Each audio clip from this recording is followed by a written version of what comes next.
My name's Andrew Francis. I'm Managing Director here at Home Farm Nacton in Suffolk. We farm for 4 significant landlords in the area.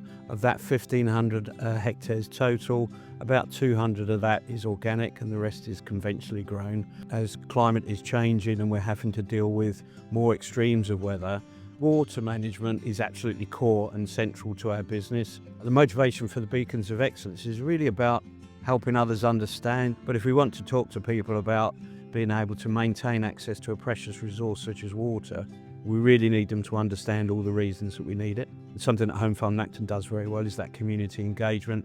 You know, we're on the urban fringe, we have lots of footpaths, and we also retail directly to the public as well. So I think being able to marry the two messages with real produce, real farming, ecology in the landscape, that is all underpinned for us by access to water. Any kind of resource that we're looking at in our business, we try and work circular economies around it. So we have to know how water behaves in our environment as well. And that's really important for people like ourselves and abstractors and growers to be part of bigger groups, so like abstractor groups and that, and to have really good communication with your local environment agency office to really understand the pressures on the water supply, but also how it behaves and how it moves around not only your farm, but your water body and your catchment as well. So we use drip irrigation, which particularly under our covered crops, which is very precise in where it puts the water on. It's not exposed to transpiration or evaporation. We use solid set sprinklers, which are quite accurate in terms of what we do. And behind us we have some of our bigger machinery, so the rain gun technology. Now, the rain guns have come on a huge amount in probably about the last 5 to 8 years, where we now have GPS gun controlled on these machines.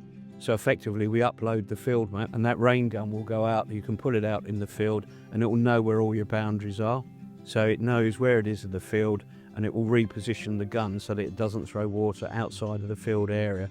Farmers starting on the water journey, I think for me, probably one of the best starting points would be your local abstractor group. You'll have a huge depth of knowledge within that particular group, and it's great to get the background to understand the pressure on your water supply and how other farmers are using it. Water is coming under more and more pressure in terms of its supply. So what we have to think about is A, resilience, and B, efficiency. So we have to realise that those external pressures are on the business, and we have to act and invest accordingly. This is one of our capacitance probes that measures the soil moisture deficit. This probe then sends that information back to a piece of software that converts that into millimetres of water available at each of the zones. This one also has a rain measuring unit on it, which will also pick up irrigation.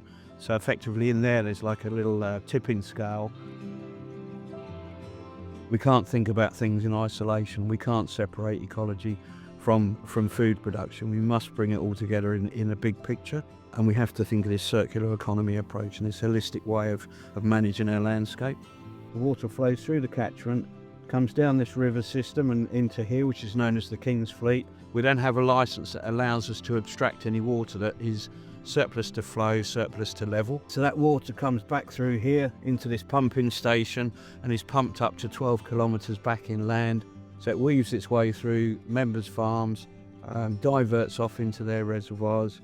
The challenges that the salt marsh had were that there was a lot of water being exhausted through it. By us being able to capture huge amounts of that water that would normally have come through this system, take it back inland and use it for food production has been really beneficial to the salt marsh ecology. I think the challenge with long-term business planning is that our abstraction licences, where we on time-limited licences, tend to be only sort of on 6-year cycles.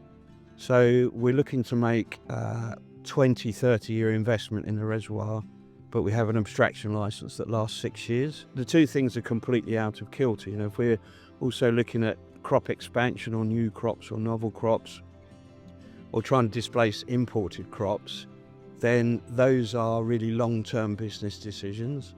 Set against the framework of what is quite a short-term sort of water regulatory position. We're thinking about grey water usage.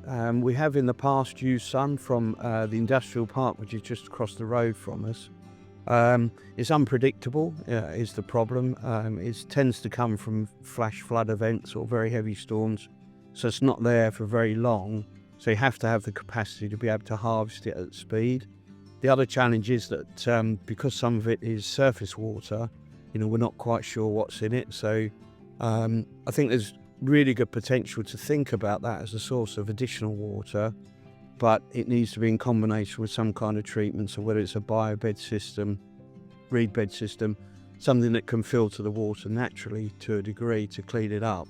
But there's a lot of investment and there's a lot of different stakeholders involved in that conversation. So it's how we facilitate and manage that to be able to plan to go forward.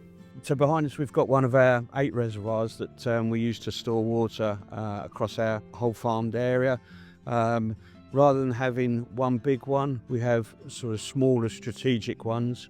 That means that at the moment we have to move water in between them. Effectively, they form a chain of reservoirs along the distribution system.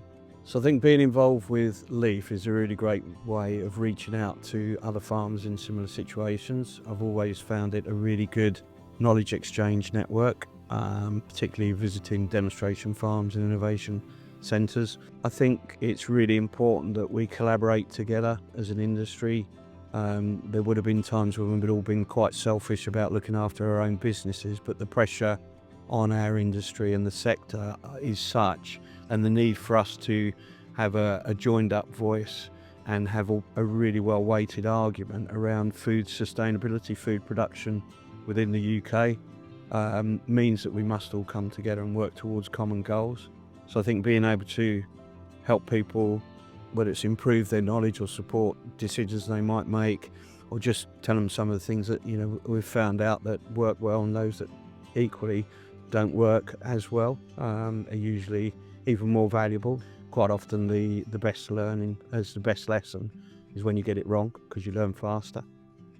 The rhetoric I use, if we have no water, we have no business. And I think that is not scaremongering, I think that is reality.